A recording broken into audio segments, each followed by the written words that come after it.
मेरा नाम सावन परमार है। मैं भावनगर से हूँ। जो पहलगाम में घटना घटी उसमें हमारे घर के 2 सदस्य ने जान गुमाई है। उसके साथ पहलगाम में 26 लोगों ने भी जान गुमाई है। और ये हमें अभी पता चला कि पाकिस्तान के साथ और भारत की मैच है, तो पाकिस्तान के साथ कोई कोई भी जात का व्यवहार होना ही नहीं चाहिए। आज कल या भविष्य में कोई भी जात का व्यवहार होना ही नहीं चाहिए, क्योंकि वो आतंकी देश है।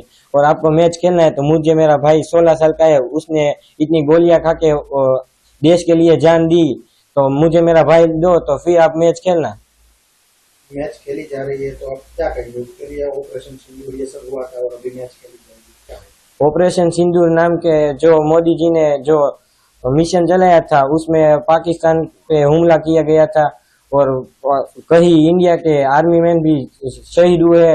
तो ये अब मैच खेलने जा रहे हैं, तो वो तो पाकिस्तान के साथ जो हमला किया था ऑपरेशन सिंधु नाम का, वो तो व्यर्थ ही गया होगा। क्या करेंगे आप पाकिस्तान के साथ, क्या करना?